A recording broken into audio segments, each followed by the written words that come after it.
সকালে ঘুম থেকে উঠেই জানলা খুলতেই দেখছি বাইরে প্রচুর কুয়াশা। তখন মনে হচ্ছে যে যাই লেপের তলায় গিয়ে আবারও একটু শুয়ে পড়ি। Hi guys, welcome welcome back to my channel. কেমন আছো তোমরা সবাই? আশা করছি প্রত্যেকেই ভালো আছো। আমরাও খুব ভালো আছি। সকাল সকাল ঘুম থেকে উঠেই জানলা খুলতেই দেখছি বাইরে প্রচুর কুয়াশা। তখন মনে হচ্ছে যে আবারও একটু শুয়ে পড়ি। শুয়ে পড়লে তো হবে না, সংসারটা তো আমার নিজেরই, কাজ বাজ তো আমাকে নিজেকেই করতে হবে। তাই ওসব ভাবনা চিন্তা বার করে সকাল সকাল ঘুম থেকে উঠে কাজ বাজগুলো করে নিয়েছিলাম। এদিকে দেখো বিছানাটাও গুছিয়ে নিয়েছি। আর হ্যাঁ, আমি না ঘরটা একটু সাজাচ্ছি। এদিকে দেখো পাপার আর আমার ছবি লাগিয়েছি, আর একটু একটু করে ঘরটা সাজাচ্ছি। পুরো সাজানো হয়ে গেলে তোমাদের সঙ্গে শেয়ার করব। এখন চলে এসেছি রান্নাঘরে। রান্নাঘরে এসেই প্রথমে জানলাগুলো খুলে দিলাম। বাইরে দেখছি রোদ উঠেছে। সকালেও এসেছিলাম রান্নাঘরে, তখন আর জানলাগুলো খুলিনি, বাইরে খুবই কুয়াশা ছিল, তো এই কারণে আর জানলা খোলা হয়। সকালে উঠেই বাবার জন্য প্রথমে চা করেছিলাম, তো চা খেয়ে বাবা কাজে বেরোবে, এই কারণেই রান্নাঘরে একটু কাজ ছিল। তারপরে তখনই আমি ময়দা মেখে রেখেছিলাম, যেহেতু সকালবেলার ব্রেকফাস্টে আজকে পরোটা আর তার সঙ্গে হবে বেগুন ভাজা। অনেক দিন না পরোটা খাওয়া হয় না, তো এই কারণেই ভাবলাম যে আজকে পরোটা করা যাক। এটা আমি কালকে রাতেই ঠিক করে রেখেছিলাম যে আজকে কি কি রান্না হবে। আর হ্যাঁ, এটাই হয় যে আজকে সকালে কি রান্না হবে বা দুপুরে কি রান্না হবে সেটা আমি আগের দিন রাতের বেলায় ঠিক করে রাখি। তাহলে দেখবে সকালবেলা ঘুম থেকে উঠে একটা চিন্তা থাকবে না যে সকালের ব্রেকফাস্ট আজকে কি বানাবো আর দুপুরের জন্য আজকে কি রান্না করব। তো সেরকমই আমি এর জন্য আগের দিন রাতের বেলায় ভেবে রাখি। তাই আমার অত চিন্তা হয়ও না সকালবেলা ঘুম থেকে উঠে। হ্যাঁ, আমি দেরিতে ঘুম থেকে উঠি, মামনি কিন্তু আমার আগে ঘুম থেকে উঠে যায়। উনি কিছু কিছু কাজ করে রাখে, তারপরে আমি যে কাজগুলো থাকে সেগুলো আমিই করে নিই। আর কি বলতো, আমি না আগের দিন রাতের বেলায় কিছুটা কাজ আগিয়ে রাখি। সকালের কাজগুলো মানে যেরকম রাতের বেলা যে খাওয়ার বাসনগুলো রয়েছে সেগুলো আমি রাতেই মেজে ধুয়ে রেখে দিই, যাতে আমার সকালবেলা দেরি করে ঘুম থেকে উঠলেও অসুবিধা না হয়। এদিকে আমার পরোটা ভাজা হয়ে গেছে, আর এখন ভাজছি বেগুন। বেগুনটা ভাজতে দিয়ে আমি চালটা ভিজিয়ে নেব।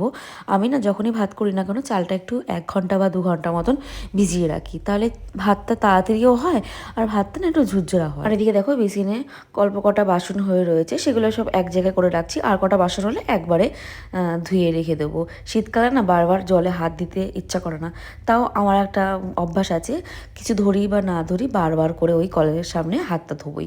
তো যাই হোক, ফ্রিজ থেকে বের করে নিয়েছিলাম মাছের তেল আর পাবদা মাছ। মাছগুলো বের করে আমি এখন জলের মধ্যে ভিজিয়ে রাখবো, ওটা ভিজতে থাকুক আর আমরা তো তখন ব্রেকফাস্টটা করে নেবো। এদিকে দেখো বেগুন ভাজা হয়ে গেছে। বেগুন ভাজা আর পরোটা নিয়ে চলে গেলাম ছাদে। রোদে বসে বসে আজকে ব্রেকফাস্টটা করবো। বেগুনটা ভেজে এনে সবে রাখলাম যে ছাদে বসে ব্রেকফাস্টটা করবো। আর এদিকে দেখো পাপা হাজির হয়েছে। বেগুন ভাজাটা যেহেতু খুবই গরম, তো সেটাকে ধরেছে, যেহেতু ছ্যাঁকা খেয়েছে ফেলে দিয়েছে, সেটাকে কিন্তু আবার তুললো। দেখো মাঝে সাঝে এমন এমন দুষ্টুমি করে না, হাসবো না এদিকে বকবো কে সেটাই ভেবে পাই না। ব্রেকফাস্টটা কমপ্লিট করে আমি চলে এসেছি এখন রান্নাঘরে দুপুরে রান্না করতে। বেশিক্ষণ বসা হয়নি ছাদে, যেহেতু ব্রেকফাস্টটা করতে অনেকটাই দেরি হয়ে গেছে আর দুপুরে রান্না করতেও খুব দেরি হয়ে যাবে আজকে। জানি না আজকে রান্না করতে কটা বাজবে, আজকে অনেক রকমের রান্না বান্না হবে। তাই প্রথমে পাবদা মাছটাকে ভেজে প্রথমে পাবদা মাছটা বসিয়ে দিয়েছি। পাবদা মাছের আজকে ঝাল করব বেগুন আলু দিয়ে।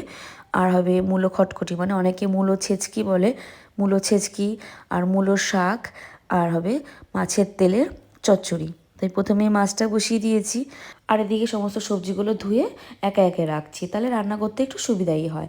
আর রান্নার সময় না পাপা সবসময় এসে হাজির হয়, মানে ও কোলে উঠে উঠে এখন রান্না দেখবে যে কি করে রান্না করে। আর কোলে নিয়ে রান্না করা যায় বলো, ও ঠাকুমার কাছে থাকে তাও ওখান থেকেও চলে আসে দৌড়ে। ওর হচ্ছে রান্নাঘরে সমস্ত খেলা। রান্নাঘরে বসে বেলুন চাক্কি, বাটি, মিক্সি এইসব নিয়ে ওর খেলা, কি আর বলবো। যাই হোক, এদিকে দেখো পাবদা মাছটা একটু ফুটে আসলে আমি নামিয়ে দেবো। মাছগুলোকে ছেড়ে দিলাম, আর যে চালটা আমি ভিজিয়ে রেখেছিলাম তোমাদেরকে দেখিয়েছি, সেটাকে এখন ধুয়ে ভাতটা বসিয়ে দেবো। এখন ঘুরতে বাজে প্রায় 1টা। তো এখন যদি ভাতটা না বসাই তাহলে পাপা খেয়ে ঘুমাতে পারবে না।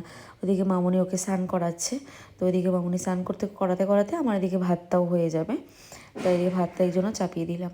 আর এই শীতকাল এসেছে, শীতকাল মানেই আমাদের বাড়িতে মূলো মূলো মূলো, মানে মূলো রোজই আসবে। মানে আমার শ্বশুরমশাই মূলো খেতে খুব ভালোবাসে, তো এই কারণে মূলো ওনার এত প্রিয়। মূলো শাক, মূলো মানে ডাল, মূলোর তরকারি, মানে ওনাকে যদি মূলো দিয়ে ঝোল রান্না করে দিই তাও উনি খেয়ে নেবে, মানে এতটা মূলো উনি ভালোবাসে। যাই হোক, মূলো আমার এতটাও প্রিয় না, খাই না, ভুল কথা, খাই কিন্তু অতটা আমার ভালো লাগে না। তো এদিকে দেখো আমার পাবদা মাছ হয়ে গেছে। আর আজকে সকাল থেকে কি হচ্ছে কে জানে আমার সাথে। প্রথমে তো মানে ভিডিও করতে করতে মানে শেষ হয়ে গেল আমার ফোনের চার্জ, আর এখন আমার দেখো ভিডিও করার স্ট্যান্ডটাই ভেঙে গেছে। তো যাই হোক, হাতে নিয়ে ভিডিওটা করছি। তারপরে পরে ঠিক করে নেব। তো এদিকে আমার মূলো খটখটিও হয়ে গেছে। আর আজকে না রান্না করতে করতে অনেক দেরি হয়ে গেছে, দেখো ঘড়িতে বাজে প্রায় 2:30। এখন আমি রান্না করলাম, আর কী কী রান্না করলাম তোমাদেরকে একবার দেখিয়ে দিই। মূলো শাক, এদিকে পাবদা মাছের ঝাল করেছি, এদিকে মূলো ছেঁচকি করেছি, আর মাছের তেলে চচ্চড়ি করেছি। তো চলো এবার স্নান করে যাক। স্নান করে চলে এসেছি এখন সিঁদুর পরতে। আর এখানেও কিন্তু পাপা এসছে, ও বিছানায় রয়েছে ওর ঠাম্মির সঙ্গে। আর এদিকে দেখো ওর সাথে আমি কথা বলতে বলতে মুখে একটু স্কিন কেয়ার করে নিচ্ছি। স্কিন কেয়ার ভুল কথা, স্কিন কেয়ার তো কতদিন করি না, কবে লাস্ট করেছি মনেই নেই। তো একটু সিরাম মেখে নিলাম আর একটু ময়শ্চারাইজার একটু মেখে নিলাম। শীতকাল যেহেতু পড়েছে, আর এই শীতকাল কিন্তু আমার একদমই ভালো লাগে না।